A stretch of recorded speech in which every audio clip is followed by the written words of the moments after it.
किसी भी वक्त अमेरिकी बेस पर हो सकता है ईरान का हमला। ईरान के सुप्रीम लीडर ने अमेरिका को दी खुली धमकी, हमला ऐसा होगा जो इससे पहले कभी नहीं हुआ। खामेनेई ने कल अपने सक्सेसर बंकर में बैठे बैठे उन्होंने विल बना दी अपनी। जी, और ये सब मैं बता रहा हूँ, ये हमारे ना लखनऊ में इसको कहते हैं चंडू खाने की। ये चंडू खाने की छोड़ रहा है ये खामेनेई। आज खून की नदियां बहेंगी, जैसे बिलावल बोलता है ना कि कभी अगर पानी नहीं बहा तो खून बहेगी और हिंदू इतने मर जाएंगे, लकड़ियां कम पड़ जाएंगी, अंतिम संस्कार। ये छोड़ रहा है। बुजुर्ग वर्ग जो हैं ये कहीं बंकर में बैठे बेचारे, ये छोड़ रहे हैं, चंडू खाने की दे रहे हैं। अरे आपको अमेरिकन को मारना है, अब मारो। आपको किसने मना कर रहा है कि आप मत मारो? अरे मार के बोलो मार दिया। अमेरिकन ने बोला कि हम कुछ नहीं करेंगे, कुछ नहीं करेंगे, जब मार दिया फिर डिक्लेयर कर दिया, कहानी खत्म। अच्छा ये भाई जो ऐसा है हम मार देंगे, अब ऐसा होगा जो कभी पहले नहीं हुआ, जो अब होगा फिर दुनिया देखेगी, पता नहीं क्या क्या स्टोरी है। अरे मार के खत्म करो, तुम्हें जो मारना है। पॉलिटिक्स में और मॉडर्न वॉरफेयर में मुंह बम का भी बड़ा इस्तेमाल होता है। बिल्कुल। और ये मुंह बम चलाने वाले अक्सर वो होते हैं जिनको ये दिखाई देता है कि हम आखिरकार वो ऑब्जेक्टिव अचीव नहीं कर रहे और हम हार रहे हैं। अगर ईरान ने कुछ सीखा है पाकिस्तान से तो ये सीखा है। पाकिस्तान से बोलते रहो, कुछ ना कुछ बोलते रहो। अब तो ये कहा जा रहा है सर, जरा ये भी समझाइए, ये जो ये ठिकाने हैं, क्या अब ये ठिकाने खतरे में हैं? क्या ये जो अमेरिका के ठिकाने मिडिल ईस्ट में उसने जो बेसेस बनाए हुए हैं, क्या अब इन जगहों क्या या फिर एंटीसिपेट करते हुए इन जगहों को फोर्टिफाई कर लिया गया है? देखिए ये जगह जो है ना, इस जगह पे क्लोज इन कीजिए प्लीज। इस जगह पे ये मिडिल ईस्ट आपको दिखाई दे रहा है। 19 बेसेस हैं उनके 8 कंट्रीज में। ये तो उनका 5th फ्लीट है नेवी का। और यहाँ पर आपको पता ही था वो कहाँ गया हमारा, यहाँ पर कतर में ये सारे इनके F-22 F-35 ये सब लगे हुए हैं। 50,000 के आसपास सैनिक हैं अमेरिका के। क्या आप सोचते हैं उनको खत्म कर सकेंगे? अगर इन्होंने यहां से किया, ईरान यहां पर है, क्या हाल होगा? क्या हाल होगा? इसी के साथ साथ एक चीज और, हार्मोज वाला जो किस्सा है ना, हार्मोज वाला किस्सा, ये हार्मोज वाला किस्सा इसलिए नहीं चलेगा। इन्होंने कहा है सर 30% तेल यहां से जाता है, 33% के आसपास लिक्विड पेट्रोलियम गैस जो होती है LP ये भी यहीं से। तो ये जो है, क्या ईरान अपने खाने कमाने के लिए पैसे भी तो यहीं से आते हैं, क्या इस जगह को बंद करेगा? वो अफोर्ड कर? नहीं, मैं आपको बताता हूं बेसिकली क्या है, मैं आपको समझाता हूं। ये जो पूरा हम लोग स्ट्रेट ऑफ हॉर्मुज कहते हैं ना, आपने बता दिया इतने परसेंट, ये वो एक बात है। एक्चुअली ईरान पे लगे हैं सैंक्शंस, ईरान पे लगे हैं सैंक्शंस। ईरान को इतना ज्यादा नुकसान नहीं होगा। ईरान का ये एस्टिमेट है कि साहब ये जितने भी देश हैं, कुवैत है, बहरीन है, सऊदी अरब है, कतर है, UAE है, ओमान, इन सब का तेल इसके आसपास से जाता है। यहां पे इतना रायता फैलाओ कि ये सब मिलके अमेरिका और इजराइल पे यहां पे ये जाके यहां पे दबाव डालें भारी कि साहब आपके चलते हमारा तो धंधा बंद हो गया, आप रोको इसको, आप इजराइल को रोको, अमेरिका को रोको। अच्छा, यहां से जो ज्यादातर तेल जाता है उसका पहला कस्टमर कौन है? चाइना और इंडिया। सबसे ज्यादा चाइना और सबसे ज्यादा इंडिया। अब ये दोनों भी डालें, ये दोनों भी भारी प्रेशर डालें इन लोगों के ऊपर और ये बताएं कि साहब जल्दी से जल्दी रोको लड़ाई। ये ईरान करता है। ईरान के तेल पे तो भारी सैंक्शंस हैं, भारी सैंक्शंस हैं। चीन खरीदता है, आज की तारीख में चीन और डिस्काउंट मांग रहा है। देखिए ये भी मांग रहा है, चतुर इतना है चाइना।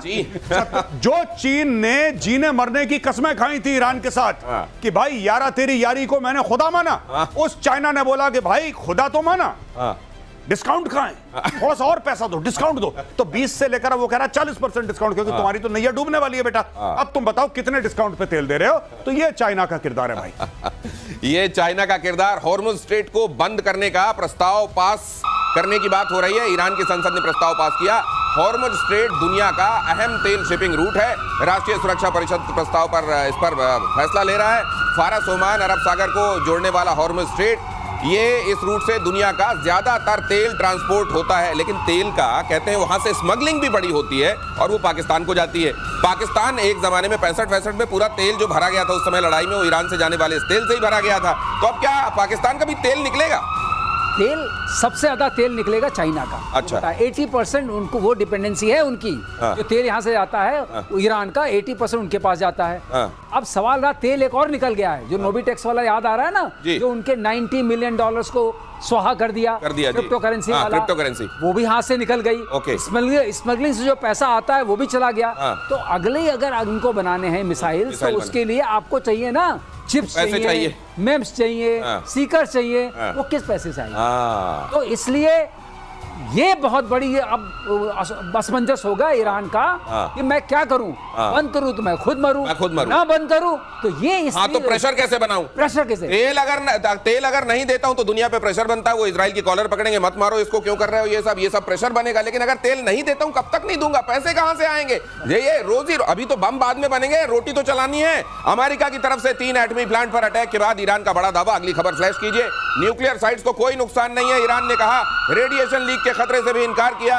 ईरान का एटमी कार्यक्रम नहीं रुकेगा। AEOI वहां की ईरान की जो अपनी ऑर्गेनाइजेशन है, एटॉमिक ऑर्गेनाइजेशन, उसने कहा हमले से पहले ही फोर्डो न्यूक्लियर फैसिलिटी से यूरेनियम सेफ जगह शिफ्ट कर दिया। ईरानी मीडिया, अब ये ऐसा नहीं है भाई साहब कि आपके पास कुछ पाव भाजी पड़ी थी, पाव के पैकेट पड़े थे, ब्रेड पड़ी थी, लोफ पड़े थे, उसको आपने कहीं शिफ्ट कर दिया। ये यूरेनियम है, इसको कहां शिफ्ट कर देंगे? अच्छा, दूसरे सर मेरे को एक समझ में नहीं आ रही है, फिर वही IAEA कह रहा हम इमरजेंसी बैठक करेंगे, मंडे को करेंगे। अरे भाई साहब, आज वहां पे फूट रहा, आप मंडे को इमरजेंसी बैठक करेंगे? गजब है IAEA। ये वर्किंग डे में ही काम करता है। आज संडे आप आ गए, बात अलग है, पर वो नहीं आने वाले हैं। उनका मूल्यांकन करना उनका मतलब रेडियो एक्टिविटी अगर हुई हो तो हो जाए, फैल जाए, जो होना हो जाए। हम मंडे को आके 10:30 बजे ऑफिस खोल के बताएं। एक्टिविटी कैसे होगी जब पूरा का पूरा पहाड़ गिरेगा, खत्म, तो वो उनको पता है। ये वैसा है जैसे सरकारी बैंक होता ना कि जी आप जाओ, सर्वर डाउन है हमारा। सर्वर डाउन है इनका, वो कुछ नहीं है। अच्छा, मैं एक और चीज कहना चाहता हूं, एक भविष्यवाणी तो नहीं, लेकिन मेरा एक एनालिसिस है, सर्वे लग रही। देखिए, ईरान जब हिट बैक करेगा तो सिर्फ ऐसा ही नहीं कि हॉर्मुज में हिट बैक करेगा, उसके अभी भी प्रॉक्सी जिंदा हैं, और इनका सबसे इंपॉर्टेंट प्रॉक्सी जो है वो हुथीज हैं, जो कि यमन के साउथ में हैं। तो हो ना हो अगले 10-12 दिन में मौसम देखते हुए सऊदी अरब इस लड़ाई में कूद जाए, हो ना हो सऊदी अरब भी इस लड़ाई में सामने आ सकता है मौसम देखते हुए। हूती विद्रोही बड़ा रोल प्ले कर सकते हैं, ये भी आप सुन लीजिए आज। और ये क्लिप कुछ दिनों में आपको दिखाऊंगा मैं, क्योंकि मेरा ये अनुभव कह रहा है कि बीते दिनों में जो यहां कहा जाता है वो होता हुआ दिखाई देता है। 20 इजरायली फाइटर जेट्स ने ईरान पर हमला किया। सेंट्रल ईरान के कई शहरों पर अटैक, तेहरान के साथ इस्फहान पर भी हमला। ईरान के 8 बैलिस्टिक मिसाइल लॉन्चर्स भी तबाह। 6 मिसाइल इजराइल पर हमला करने को तैयार थे। अब सब सवाल ये है सर, ये जो आपने बताया था 2/3 के आसपास तो लॉन्चर्स इनके पहले ही नष्ट कर दिए गए हैं, लॉन्चर्स अभी भी तबाह हो रहे हैं। मान लीजिए के पास 20-30 हजार का किसी के पास जखीरा है भी मिसाइलों का, लॉन्चर्स अगर समाप्त हो जाए तो वो मिसाइल किस काम के? ऐसे तो फेंकेंगे नहीं आप। मामला गया। इसीलिए आप देखेंगे शुरू से वो ये कर रहे हैं कि लॉन्चर मार, जिस लॉन्चर से मारते हैं, जैसे खैबर शिकान जिस लॉन्चर से गई, इसमें वो भी शामिल है, उस लॉन्चर को भी खत्म कर दिया, क्योंकि लोकेशन मिलती है और सैटेलाइट इमेजरी उनको कंटिन्यूअसली आ रही है। जिस लॉन्चर से आप मारते हैं उस लॉन्चर के कोऑर्डिनेट्स आ जाते हैं। वो साइलोज हैं, साइलोज को आप मूव कर नहीं सकते। जो इमूवेबल साइलोज हैं उनको वो खत्म करते जा रहे हैं। मतलब इसमें कुछ वो शूट स्कूट वाला हिसाब नहीं होता? नहीं, साइलोज में साइलोज में मतलब वहीं रहना पड़ेगा आपको। वो वाला होता है, वो अलग होता है। वो अलग होता है, वो तो आप दिखता है, सरफेस पे है, उसको आप मार सकते हैं, वैसे भी आपका इमेजरी है। लेकिन साइलोज को मारना बड़ा मुश्किल होता है, और ये जो मिसाइल्स हैं जो हाइपरसोनिक होती हैं, साइलोज में होंगी। सर, एक और क्यूरियोसिटी है और वो आप बता सकते हैं, लेकिन इस खबर के बाद ईरान के एयरबेस पर इजरायली सेना का बड़ा हमला। ये फ्लैश कीजिए। ईरान के 2 F-5 फाइटर जेट्स तबाह। फाइटर जेट्स दैटफुल एयरपोर्ट पर तैनात थे। एक बात जो ये कही जा रही है कि मॉडर्न डे वॉरफेयर में अब ये ड्रोन्स, फाइटर जेट्स, इनकी बहुत ज्यादा बढ़ती जा रही है आज कीमत ये। लेकिन उसका एक दूसरा पहलू ये भी है कि भाई साहब, बना लो आप अपने पास इतनी सारी मिसाइलें कि आपको अपने फाइटर जेट्स भेजने नहीं, यहाँ से लॉन्च करो, वहां मारते रहो। बिल्कुल सही दिनेश। कई बार हम ये सोचते हैं एक अगर हमें स्टेल्थ फाइटर, जैसे आप चाहते हैं F-35, फुली लोडेड F-35 आपको 1000 करोड़ पड़ेगा। 1000 करोड़ में आप हाइपरसोनिक मिसाइल्स कम से कम बना लें, कितने? 20 करोड़ की भी एक पड़ी तो आप 50 बना लेंगे। तो 50 मिसाइल आप देखिए 2-4 पड़ती, क्या हंगामा मचता है। तो इस